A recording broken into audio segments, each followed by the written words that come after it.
Il y a 3 ans, une de mes amies a emménagé seule et m'a invitée chez elle. J'ai décidé d'organiser une petite fête surprise et j'ai invité d'autres amies communes. L'hiver approchait et le froid se faisait sentir, alors nous avons décidé de manger un repas bien chaud avec un peu d'alcool. Nous avons acheté tous les ingrédients puis nous sommes allés chez elle. Mon amie, appelons-la Camille, avait elle aussi acheté de l'alcool. On peut dire qu'on en a bu un peu plus que prévu. Après avoir préparé le repas et mangé, nous nous sommes beaucoup amusés, mais Camille semblait un peu distraite et fatiguée. Vers 1h du matin, nous avons commencé à préparer la salle pour rester dormir. Il était trop tard pour rentrer chez nous et notre hôte insistait pour qu'on reste chez elle. La salle était assez petite, donc nous étions plutôt proches les unes des autres. Pendant que l'on posait à même le sol des couettes, sacs de couchage ou toute autre chose pouvant nous permettre de dormir plus confortablement, j'ai remarqué une mèche de longs cheveux noirs par terre. Bien que surprise, je l'ai ramassée et jetée à la poubelle. Ni Camille, ni ses amis invités pour la fête n'avaient de tels cheveux. Peut-être appartenait-il à une personne invitée précédemment. Nous nous sommes installés tant bien que mal et une fois allongés, Camille m'a dit d'éteindre la lumière qui disposait d'un interrupteur à tirette dont j'étais la plus proche. L'interrupteur était prolongé par une corde de façon que même allongé, on pouvait éteindre la lumière en étirant le bras. Une fois la lumière éteinte, les autres invités se sont rapidement endormis, mais je n'y arrivais pas.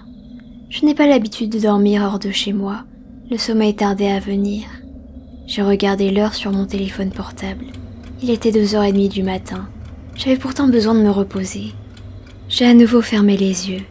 Alors que je sentais mon esprit se troubler, engourdi par la fatigue, j'ai senti quelque chose effleurer mon nez. Un moustique peut-être? Non, je l'aurais entendu voler. Voulant poser ma main sur mon nez, j'ai senti quelque chose au passage, comme une sorte de corde. Sur le moment, je me suis dit que c'était le prolongement de la tirette. Je n'avais pas l'esprit assez clair pour réfléchir et me dire que la corde n'avait pas pu pousser autant en quelques heures, qu'elle n'avait pas pu pousser du tout d'ailleurs. J'ai changé de position, me mettant sur le côté pour éviter d'être dérangée. Puis quelque chose m'est revenu. J'avais dû tendre le bras pour éteindre la lumière. Pourquoi le prolongement de la tirette était aussi proche de mon visage? Je me suis à nouveau mise sur le dos pour l'attraper. Sur le moment, je pensais encore que c'était la tirette de la lumière et que celle-ci allait s'allumer si je tirais dessus. Mes yeux s'étaient un peu habitués à l'obscurité et en jetant un coup d'œil vers le haut, j'ai aperçu une masse sombre collée au plafond, juste au-dessus de moi. C'était probablement la lampe. Je me suis décidée à l'allumer pour voir ce qui clochait avec la corde de la tirette. Je n'aurais qu'à m'excuser si ça réveillait quelqu'un. J'ai tiré sur la ficelle et la lumière ne s'est pas allumée. J'ai pu voir la masse sombre se détacher du plafond. Pas le temps de l'éviter. J'ai eu le réflexe de fermer les yeux et serrer les dents, attendant l'impact qui n'est pas venu. J'ai rouvert mes paupières avec crainte. Quelque chose était collé à mon visage, à quelques centimètres seulement. C'était le visage d'une femme.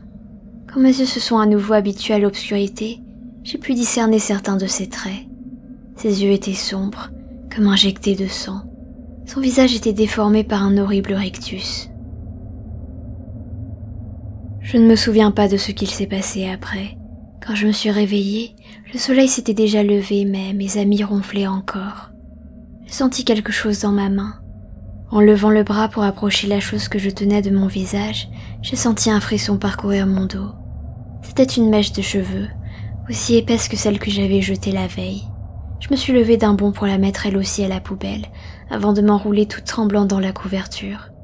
Je n'ai pu m'empêcher de repenser au moment où j'avais tiré sur ce qui me semblait être un cordon, mais qui s'était révélé être les cheveux de cette femme.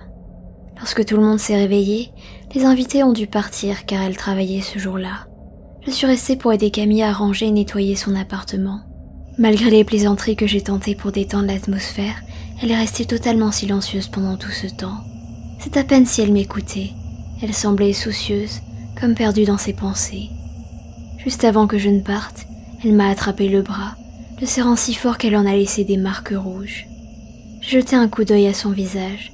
Son teint était blafard et ses yeux cernés. Pour la première fois, j'ai remarqué qu'elle semblait affaiblie. Ses joues s'étaient creusées.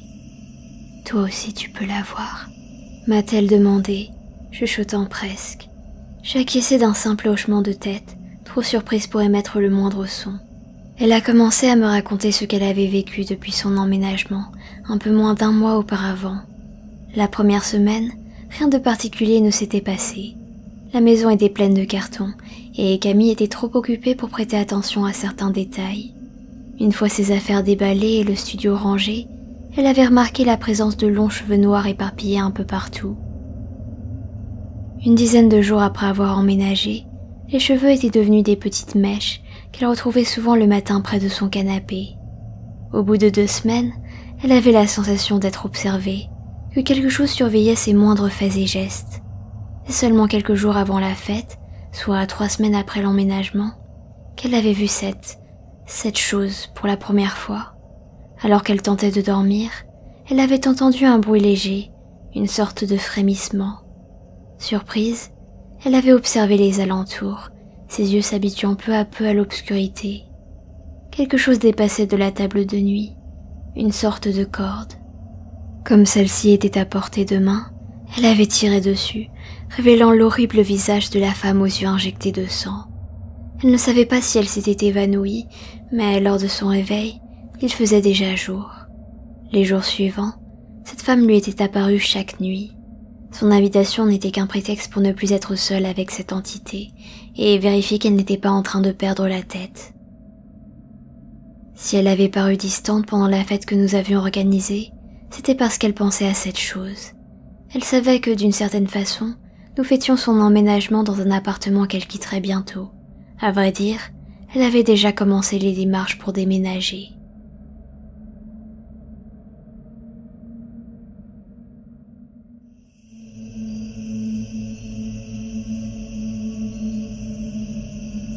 Je vais vous parler de quelque chose qui m'est arrivé récemment lorsque je suis parti pêcher à Okutama avec un ami. Notre zone de pêche est un peu difficile d'accès, mais c'est vraiment un bon coin. Seuls les locaux la connaissent, alors quand on y va, on est plutôt tranquille. On y est arrivé vers le milieu de la nuit avec tout notre équipement, prêt à pêcher jusqu'au lever du soleil. À notre grande déception, on n'a pas pris grand-chose ce jour-là. Un peu découragé, j'ai fixé un grelot sur la canne à pêche pour être prévenu si ça mordait, et j'ai commencé à discuter avec mon ami. Au bout de quelques minutes, j'ai entendu le son du grelot. Je me suis précipité sur ma canne à pêche pour ferrer le poisson. Mais il a semblé m'échapper, ça ne tirait plus. J'ai embobiné le fil pour changer d'appât, et j'ai ressenti un léger poids, comme lorsque mon hameçon s'accrochait à des algues. Mais ce n'était pas des algues. C'était une touffe de cheveux humains d'une 30aine de centimètres de long. Mon ami n'a pas pu retenir un léger cri de surprise, et j'ai involontairement lâché ma canne à pêche. Le fil était totalement emmêlé, alors pour conserver ma canne, je n'ai eu d'autre choix que de couper la ligne. Il restait encore quelques heures avant l'aube, mais mon ami et moi étions fatigués et déçus de ne rien avoir attrapé, alors on s'est décidé à rentrer plus tôt que prévu. Dans la voiture sur le chemin du retour, nous avons discuté des cheveux que j'avais attrapés. Petit à petit, la conversation a dérivé et nous avons commencé à nous raconter des histoires de fantômes. Ça m'a permis de relativiser sur ce qui venait de nous arriver, et ma peur s'est estompée. Après tout, ce n'était qu'une histoire un peu bizarre parmi d'autres. Nous avons roulé ainsi un moment, puis mon ami qui était sur le siège passager s'est tu. « Hé, tu me laisses conduire tout seul alors que tu dors ?» J'ai jeté un coup d'œil à son visage. Il ne dormait pas. Il fixait la fenêtre, pâle comme un linge. « Hé mec, ça va ? T'as pas l'air dans ton assiette ?» Il a mis quelques secondes avant de me répondre d'une voix tremblante. « Regarde. C'est quoi ce bordel ? Il y a une femme sur le trottoir. » « Attends, qu'est-ce que tu racontes ? À cette heure-là ? Tu l'as vue vers où ? » Non, tu comprends pas. Elle est là depuis le début. Hein ? La même femme. Je l'ai vue plusieurs fois depuis qu'on est parti. Elle se tient sur le trottoir et elle me regarde. J'ai cru qu'il se foutait de ma gueule et que c'était juste pour me faire peur. J'ai quand même jeté un coup d'œil sur le trottoir et un frisson m'a parcouru le dos. Il avait raison. Il y avait bien une femme sur le trottoir qui nous regardait. Lorsqu'on la dépassait, elle réapparaissait quelques centaines de mètres plus loin. Mon regard s'est porté sur mon ami et il a hoché la tête en silence. Entre cet instant et celui où le soleil s'est levé, j'ai aperçu cette femme une 20aine de fois. Nous avons fait le reste de la route dans un silence complet. C'est avec soulagement que nous sommes rentrés dans notre ville. Je l'ai déposé chez lui et je suis rentré chez moi, les yeux fixés sur le rétroviseur. Une fois arrivé, je tombais presque de fatigue. J'ai jeté mes affaires un peu partout et je me suis enroulé dans ma couette, trouvant rapidement le sommeil. Ma mère est venue me réveiller avec un air très inquiet. Son regard m'a effrayé. « Qu'est-ce que t'as mis dans ta glacière ? T'étais où hier soir ?» Hein ? Bah, j'étais parti pêcher, je t'avais prévenu. Comment ça, qu'est-ce qu'il y a dans la glacière ? J'ai rien attrapé, elle est vide. Ma mère n'osait plus y toucher, Alors je suis allé voir par moi-même. Lorsque j'ai jeté un coup d'œil à l'intérieur de la glacière, j'ai trouvé une grande quantité de cheveux. Ils avaient le même aspect que ceux que j'avais laissés derrière moi en coupant la ligne. Le même aspect que ceux de la femme sur le trottoir.